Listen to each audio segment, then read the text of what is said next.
A love letter. If you fall for someone on first sight, as your gaze first falls upon them, trust me, your feelings will never be the same. For me, that wink was my undoing. Yes, as you were leaning against that fireplace while waiting for Tom, draped by a magnificent white shirt with a waistcoat and leather pants, not really Regency style, but you look great in them. Glass in hand, well, you won me over. And since then, I have been living in a daze. There was only ever you, Sydney Parker, damn, sullen, brusque and arrogant, condescendingly pompous, and handsome as hell, a real man. I left all other TV series behind. You were a magnet. There was something inscrutable about you, a certain inexplicable mystique. I had a strange feeling, and was sure that, for better or for worse, you would fill me with great joy. Behind that detached gaze, I could see a tender heart, and I knew that you would lead me to discover your true self. I knew I was headed for an awesome, an incredible journey, and it was. Every day, more and more, I became enslaved by you, and you invaded my heart. You, Jane Austen's least developed character. Were she to have completed her writing, you, I am sure, would have been her best creation. And I quote you, I'm sorry that you think that. It's been a strange and interesting thing to study you, to begin to understand how much you grew as a character, episode by episode. You made your entrance as apathetic and gruff. You had loved a woman who betrayed you by marrying a wealthier man. Something quite normal for the time, I have to say. And then you took refuge in Antigua, acquiring 10 years of resentment, repressed anger and indifference that ended up stifling your heart. And so you stopped using it. Your heart.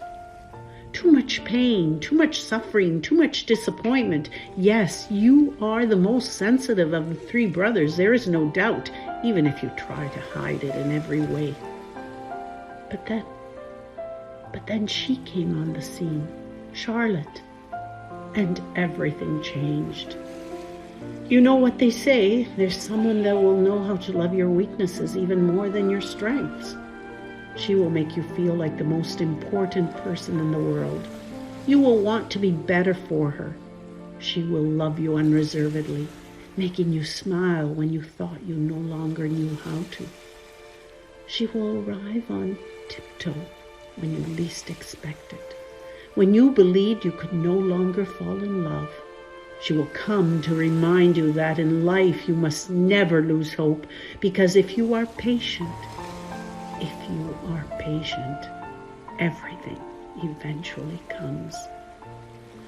And so you find yourselves, and she has melted that barrier encircling your heart. You return to life, and you revealed everything about yourself.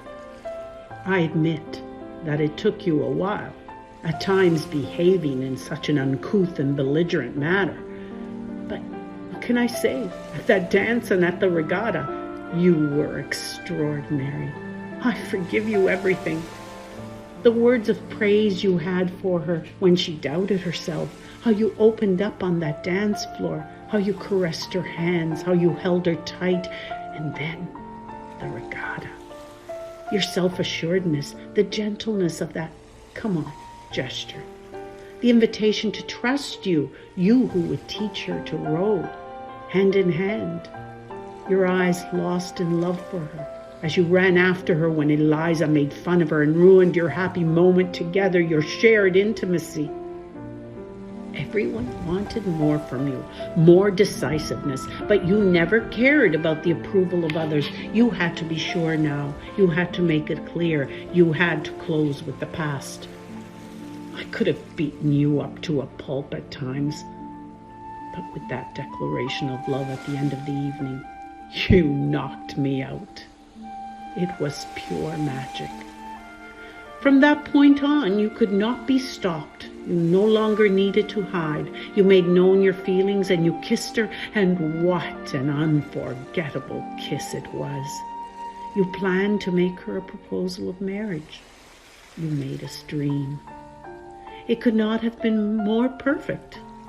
And then hell was unleashed. Sanditon was in ruins. The prospect of bankruptcy for Tom and for the whole Parker family made you sacrifice your newfound happiness. You sold your soul to the devil. You denied yourself what you were about to become. And you got engaged to Eliza and shattered our dreams and those of Charlotte. Seeing her climb into the carriage to leave the seaside town was emotional, and your absence hurt me. Then came a dramatic turn of events. You arrived on horseback, and I think, oh, now he will stop her and take her away. But no. You know you've hurt her. You know you mustn't. Nor do you deserve anything else from her. And so you limit yourself with desperation in your eyes to asking her if she thinks badly of you. You even steal her lines. To her negative response, you seemed relieved. And knowing that you cannot give her anything more, you offer her the only thing you have, the certainty that you do not love the other woman, a denial that hides an affirmation. You can't say I love you because you think you don't deserve it anymore and therefore can't even pronounce it. I cried and suffered to death for this scene, first of disappointment, then for the cancellation. It couldn't end like this. No one could believe it, that there would be no happy ending. And so after a long battle, group consolations, finally there came joy, the long-awaited renewal. And soon after came the ugly truth. Theo would not be returning. I will definitely not enter into the debate. There are things that we simply do not know. Sydney, as much as I have waited for your return, I simply cannot bear the thought of seeing you with a face other than his. If I have loved you so much, Sydney, it was also thanks to him. Therefore, very reluctantly, for now, I prefer to leave you in the drawer of memories with the hope of reopening it as soon as possible, to see you again in Sanditon with your curls and your full lips, which are, after all, those of Theo James. And I will eventually be sending him the bill for all the therapy that I had to do because of him. Oh, pig-headed, obstinate man. I will never be the same without you. For me, you were the protagonist.